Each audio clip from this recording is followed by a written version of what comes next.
आज हम सबके लिए ही बहुत हर्ष का विषय है कि हमारे बीच में माननीय मदन दास जी, माननीय नितिन जी, राजकुमार भाटिया जी और बहुत सारे बहुत वरिष्ठ लोग, अनुभवी और समाज जीवन के बहुत प्रमुख क्षेत्रों में अत्यंत महत्वपूर्ण भूमिका निभा रहे ऐसे बहुत सारे लोग यहाँ आए हैं। सबको अभिवादन। निमित्त तो पुस्तक का है और पुस्तक का जो शीर्षक है वो भी संगठन कौशल है और उस निमित्त विद्यार्थी परिषद के प्रमुख शिल्पकार यशवंतराव केलकर जी की स्मृतियों को स्मरण करने का है। स्वाभाविक रूप से आज सार्वजनिक जीवन में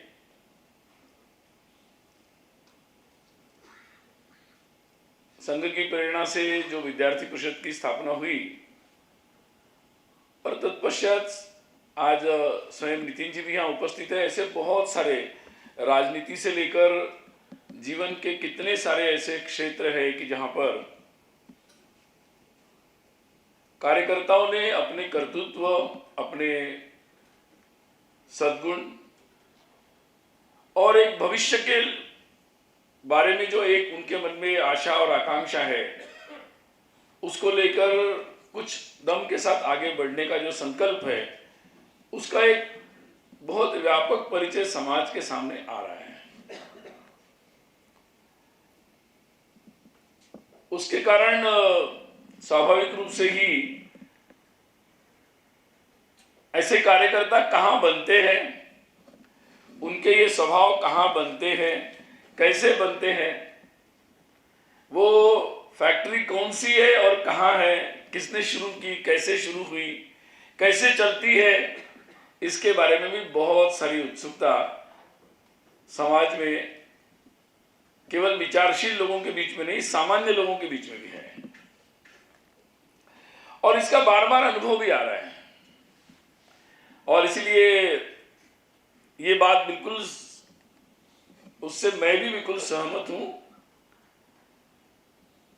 कि संक्षिप्त में नहीं, ये बात बहुत विस्तार से समाज के सामने आना आवश्यक है। इसका भी एक महत्वपूर्ण कारण है। डॉक्टर हेडगेवार जी ने जब राष्ट्रीय स्वयंसेवक संघ स्थापित किया तो उन्होंने एक बात उसी दिन से बहुत स्पष्ट रखी कि ये समाज में संगठन हमें नहीं करना है, बनाना नहीं है एक संगठन, तो पूरे समाज को ही संगठित करना है। और इसलिए हमारा कोई ये ट्रेडमार्क नहीं है, कोई हमारा ट्रेड सीक्रेट नहीं है कि जिसको हमें अपने पास रखना है। इसको बहुत ही सुलभ शब्दों में समाज के हर वर्ग तक, समाज के हर घटक, हर स्तर तक हमें पहुंचाना है और बहुत जरूरी है। और अभी जैसे उल्लेख हो रहा था तो कुछ दिन से मैं एक विषय के बारे में थोड़ी चर्चा कर रहा था कि भाई पिछले दिनों राम मंदिर के भव्य राम मंदिर अयोध्या में हो, इसके लिए निधि समर्पण का कार्यक्रम हुआ। बहुत बड़ा अभियान था, हम जानते हैं। मेरे मन में उसी दिन से चल रहा था कि ये तो थोड़ा सा इसके बारे में कुछ और सोचना चाहिए, क्योंकि ये आजकल की भाषा में बहुत बड़ा ऑफलाइन फिजिकल ग्राउंड लेवल पर किया गया क्राउड फंडिंग है। आजकल कुछ लोग बड़े हैं, क्राउड फंडिंग हर चीज में बोलते रहते हैं। मैंने कहा कि ये तो बिल्कुल ग्राउंड लेवल पर बहुत ही कम समय में बहुत साइलेंटली किया हुआ दुनिया का सबसे बड़ा क्राउड फंडिंग है, सबसे बड़ा क्राउड फंडिंग है।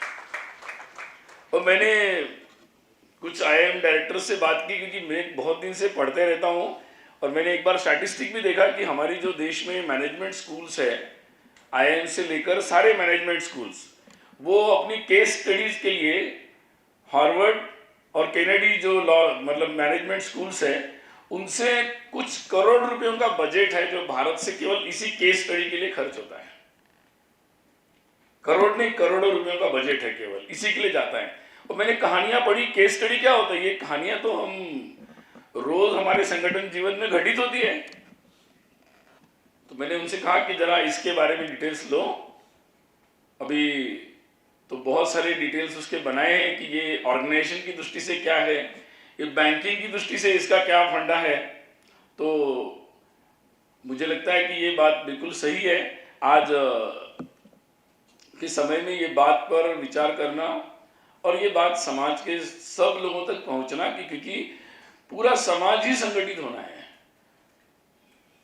सारा समाज संगठित होना है। हर एक को, हर गली मोहल्ले में, हर छोटे छोटे संगठन समूह, जितने भी समाज की सारी व्यवस्था है, उसको एक व्यवस्थित रूप से चलना है, स्वयं के बल पर चलना है, अपने आप चलना है और लंबे समय तक चलना है। किसी के खिलाफ नहीं चलना है, स्वयं को अच्छा करने के लिए चलना है, पॉजिटिव तरीके से चलना है। और इसलिए ये जो सूत्र जो हमको मिला, तो ये भाग्य देश के सब लोगों को मिलना चाहिए।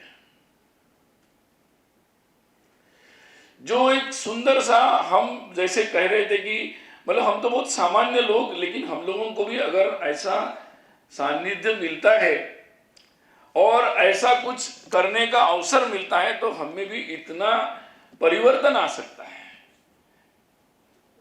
और इसलिए हमारे संगठन की जो सबसे महत्वपूर्ण बात है, सबसे महत्वपूर्ण बात है कि सामान्य लोगों के असामान्यत्व पर हमारा बहुत ही पूरा का पूरा विश्वास है, हमारे ऊपर हमारा पूरा विश्वास है। मैं कुछ दिनों पूर्व एक अध्ययन कर रहा था, तो गांधी जी और डॉक्टर हेडगेवार जी का संवाद है। जब वो संघ के शिविर में आए थे और उसके बाद उनका संवाद हुआ, वो संवाद में उन्होंने पूछा कि आप इतना अच्छा संगठन कर रहे हो और ऐसा आप संगठन कर रहे हो, तो आपने ये संगठन कांग्रेस में क्यों नहीं शुरू किया, आपने ये काम कांग्रेस में क्यों नहीं शुरू किया? गांधी जी ने उनको प्रश्न पूछा है। तो डॉक्टर जी ने कहा कि किसी भी कार्य का, कोई भी कार्य अगर उसका उद्देश्य केवल राजनीतिक हो तो इससे देश नहीं बन सकता। और दूसरी बात उन्होंने कही उनको कि उस समय जो पद्धति चल रही थी कि नेता अलग थे और कार्यकर्ता अलग थे। कार्यकर्ताओं का, वॉलेंटियर्स जिसको उन दिनों कहते थे, उनका काम केवल उनके आगे पीछे घूमना था। उनका इससे देश नहीं बनेगा। मैं उन सब सामान्य लोगों के अंदर जो शक्ति है उसको जोड़ना चाहता हूं और ये अंतर को समाप्त करना चाहता हूं।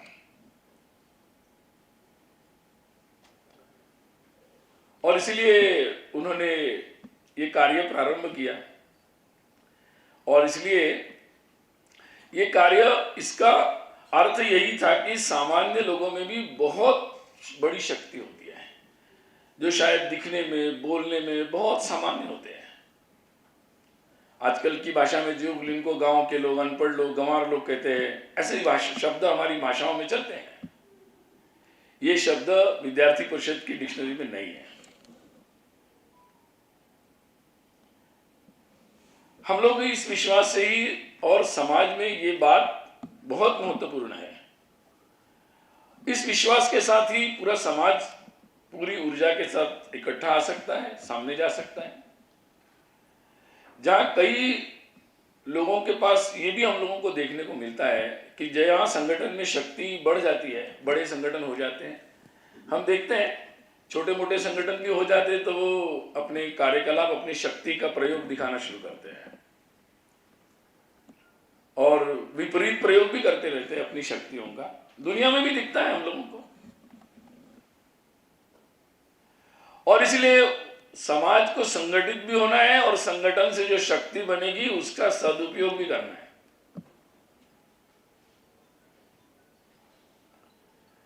और इसलिए संगठन तो है ना, हमारे अभी अफगानिस्तान में भी बड़ा एक संगठन बना तालिबान, उसने, उसके बाद भी पावर आई तो अपनी पावर दिखा रहे हैं। तो पावर तो दिखाने वाले बहुत लोग होते हैं, लेकिन अपनी शक्ति का उपयोग और इसीलिए विद्यार्थी परिषद में, संघ में जो संस्कार भी मिलता है, एक दूसरे को अपनी इस शक्ति का उपयोग, सदुपयोग करना है। मतलब जो शक्ति बनेगी उसकी दिशा किस दिशा में कैसी होगी, कहाँ जाएंगे, उसको कहाँ लेकर जाएंगे। तो इसके बारे में जो एक महत्वपूर्ण आग्रह यशवंतराव जी या विद्यार्थी परिषद के सब लोगों ने लगातार हर पीढ़ी के सामने ये रखा, क्योंकि जब 17-18 साल में, 20 साल में कोई भी नौजवान युवक युवती आते हैं तो उनके अंदर एक भरपूर ऊर्जा होती है। और सबसे पहले हम ये बात सीखते हैं कि भाई ये, जहां कई लोग मानते हैं कि ये सारे लोग अगर इकट्ठा आएंगे तो बड़ा न्यूसेंस करेंगे, सबसे पहला विश्वास ही महत्वपूर्ण है कि ये न्यूसेंस नहीं करेंगे। अगर इनको सही बात संभाल ली जाए, सही दिशा दे दी जाए तो ये बहुत अच्छा काम कर सकते हैं। मैंने इस किताब में भी लिखा, हमारे कॉलेज में एक एयर चीफ मार्शल होते थे, उन दिनों रिटायर्ड हुए थे, ओपी मेहरा, वो आए थे। मैंने इस किताब में भी लिखा उसको, वो हमारे कॉलेज में आए थे। हम लोग बस, मुझे लगता है फर्स्ट या सेकंड ईयर पढ़ रहे होंगे डिग्री में। तो एयर चीफ मार्शल से रिटायर्ड होके आए थे। उन्होंने बात बताई कि देखिए ऐसा होता है कि जो एरोगेंस होता है, मतलब जिसको हिंदी में अक्कड़ बोल सकते हैं, या बिल्कुल मैं तो अपने तरीके से करूंगा, ये जो एरोगेंस होता है, तो वो एरोगेंस बहुत इंपॉर्टेंट है। उन्होंने कहा इसको डोंट टेक इट नेगेटिवली, इसको नकारात्मक रूप से मत लीजिए। अगर किसी में एरोगेंस है तो टेक इट पॉजिटिवली, क्योंकि वो दम आप कहीं से ला नहीं सकते, वो ओरिजिनल है, वो बहुत इंपॉर्टेंट है। और इसलिए उसको आप, उन्होंने कहा कि जिसके पास ये एरोगेंस होता है, तभी मेरे जो जवान होते हैं वो विमान लेके जाते हैं, उनको मैं बोलता हूं कि जाओ उधर जाके अपना विमान लेके जाओ और बम डाल के आओ। तो उसी एरोगेंस में वो लेके जाते हैं, उस हिम्मत से और करके आते काम। तो कोई अच्छा काम करने के लिए भी आप एरोगेंस का उपयोग कर सकते हैं, बट एरोगेंस जरूरी है। अगर आप उसने सही दिशा दे दी तो वो अच्छा काम करेगा, नहीं तो फिर नकारात्मक होगा, विध्वंसक बनेगा। मुझे लगता है कि सबसे बड़ा मैनेजमेंट अगर कोई चाहिए, इस एनर्जी का जो मैनेजमेंट है वो ही इंपॉर्टेंट है। अगर उस एनर्जी मैनेजमेंट हमारा ठीक हो गया, होता है ना, हम लोग साइंस में भी पढ़ते हैं ना, एटॉमिक एनर्जी का न्यूक्लियर पावर एनर्जी भी बन सकता है, विस्फोट भी हो सकता है, सेम इक्वली। तो संगठन में हमारा जो ये हम लोगों ने समाज के सामने रखा है, बहुत सारे अभिभावक, समाज की बहुत सारी व्यवस्थाएं, तंत्र इसी चिंता में रहते हैं कि क्या करें इसका।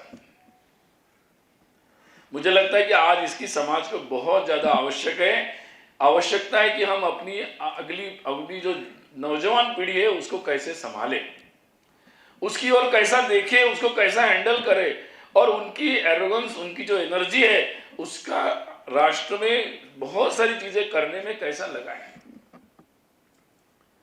यही सरकारों के सामने भी प्रश्न है, यही बहुत सारे लोगों के सामने प्रश्न है। मुझे लगता है कि हमारा संघ, विद्यार्थी परिषद, ये हम लोगों ने जो एक यशस्वी रूप से प्रयोग किया है, और मुझे लगता है कि बहुत सारे लोग जो बहुत कर्तृत्व कर रहे हैं परिषद से निकल कर भी, वो अपने उस जमाने में बहुत एरोगेंट ही थे। उनके उस एरोगेंस को ही बहुत अच्छे तरीके से संभाला गया और उसको सही दिशा मिल गई, और इसीलिए वो बहुत अच्छे तरीके से आज काम कर सकते हैं सार्वजनिक जीवन में। तो ये इसको कैसे किया जाए, ये प्रश्न केवल हमारे संगठन का नहीं है कि हमारे कार्यकर्ताओं को हम संभाल ले, ये प्रश्न हर घर का है, समाज में हर व्यक्ति के सामने ये प्रश्न आ रहा है। और इसलिए हमारा जो ये, मैं तंत्र नहीं बोलूंगा, ये भाव जो हमारा है, जिस भाव से हम करते हैं, तंत्र तो बनाया जा सकता है लेकिन तंत्र चलाया नहीं जा सकता। तंत्र तो बनते रहते हैं, शासकीय तंत्र भी बनता है, लेकिन तंत्र चलाया नहीं जा सकता। तंत्र चलाने के लिए भाव चाहिए, जिसके बारे में नितिन जी भी उल्लेख कर रहे थे कि मशीनरी तो सरकारी भी होती है, लेकिन अगर भाव जुड़ जाए उसमें सही तरीके का, तो उससे भी काम अच्छा किया जा सकता है। ऐसा कुछ नहीं कि कोई तंत्र खराब है। तो ये जो कई धारणाएं समाज में है कि ये तंत्र अच्छा है, ये खराब है, वो ठीक है, वो खराब है, नहीं, उसको सही भाव से हैंडल नहीं किया जा रहा है, उसके कारण समस्या आ रही है। संगठन में भी है, समाज में बहुत सारे संगठन बनते, राजनीतिक दल बनते, बहुत सारी चीजें होती है। उसका भी अगर अध्ययन करेंगे तो ध्यान में आता है, जहां केवल तंत्र से अपने आदेश से दुनिया चलाई जाती है, वहां समस्याएं आती है और आनी ही है समस्या। जहां इस भाव से सारी व्यवस्था को हैंडल किया जाता है और उसमें निश्चित रूप से प्रमुखों की भूमिका ज्यादा अच्छी महत्वपूर्ण होती है, तो वहां ये समस्याओं के समाधान होते हैं और बहुत अच्छे तरीके से कार्य संपन्न होता रहता है।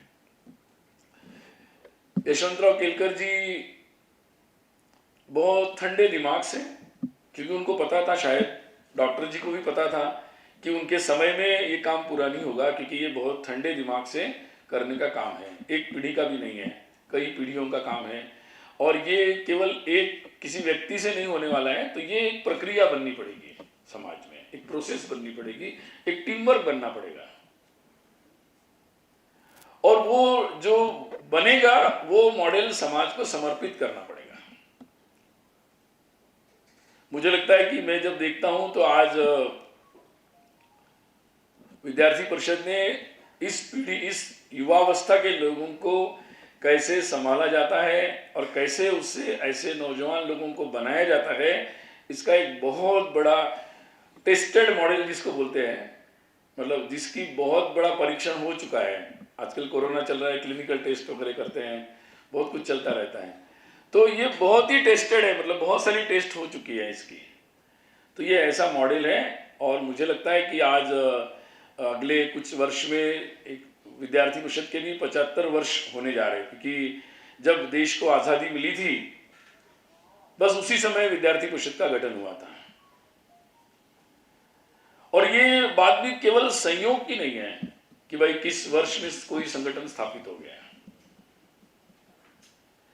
तो ये एक चुनौती को स्वीकार करने का समय था कि भाई देश आजाद हो गया, अब देश को आगे कैसे ले जाना है, हमारे देश के युवाओं को कैसे जोड़ना है, उनकी ऊर्जा को कैसे सृजनात्मक तरीके से आगे बढ़ाना है। ये चुनौती थी, एक जिम्मेदारी थी। तो इसलिए महज संयोग नहीं था उस समय विद्यार्थी परिषद का बनना।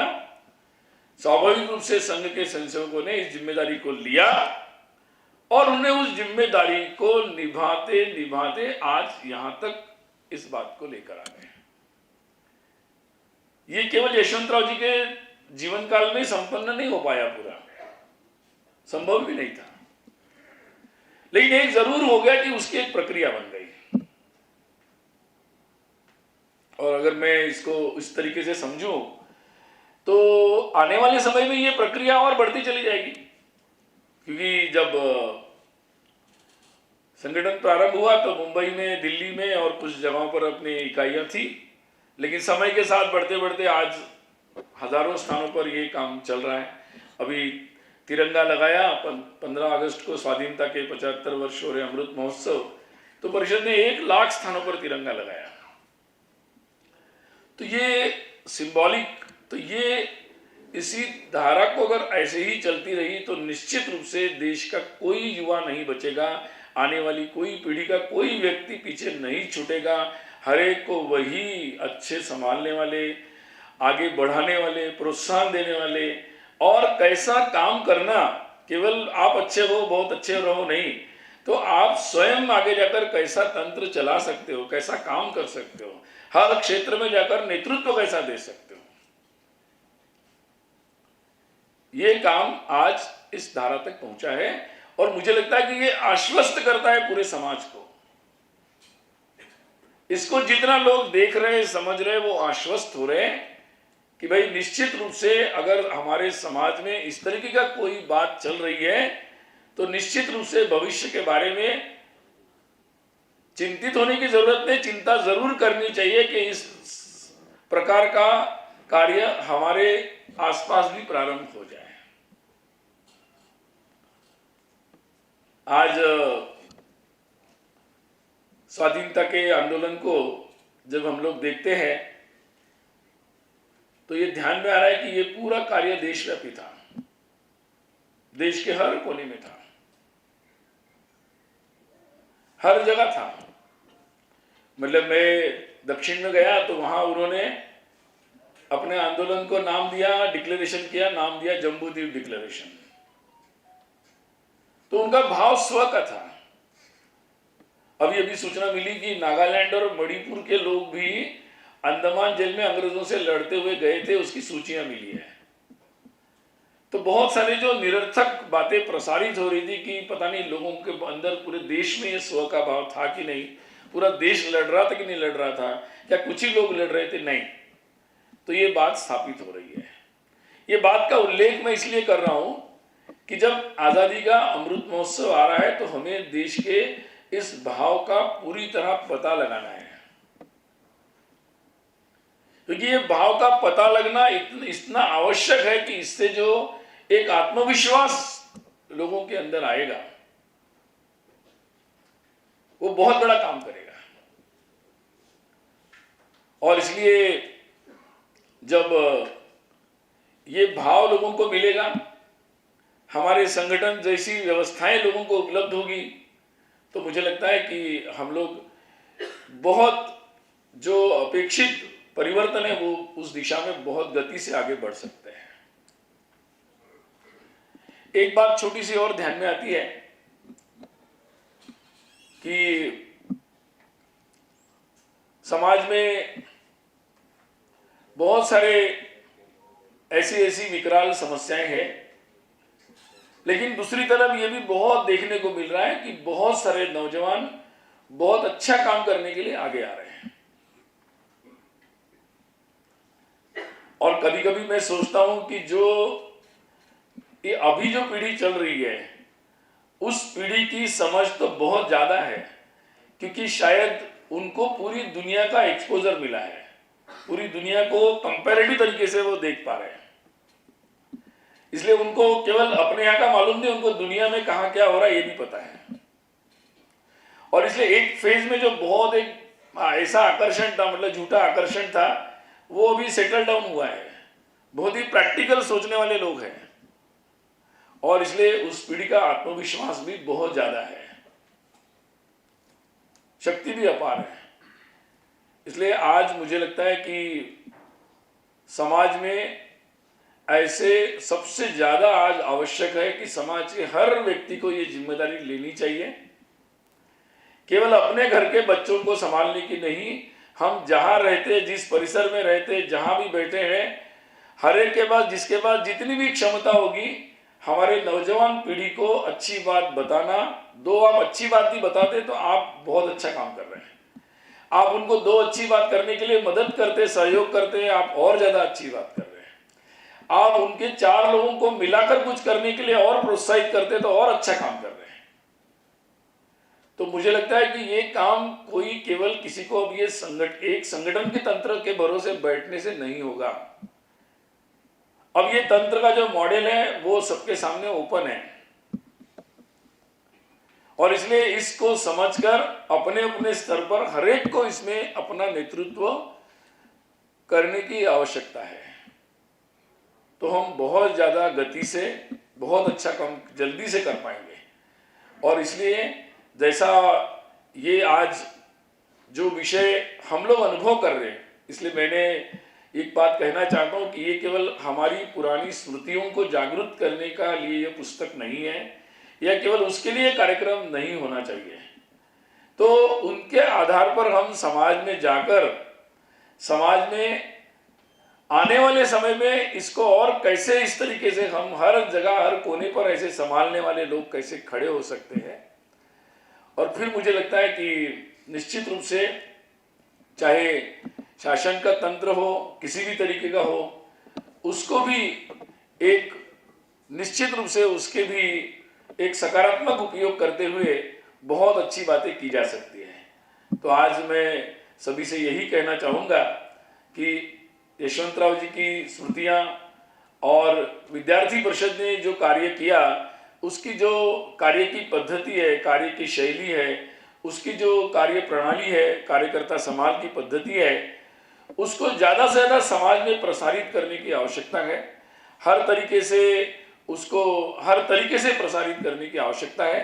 इस काम को हम सब मिलकर आगे ले जाएंगे, वही यशवंतराव जी और ऐसे हमारे सभी वरिष्ठ कार्यकर्ताओं के प्रति हमारी सच्ची श्रद्धांजलि होगी। नमस्ते। भारत माता की जय।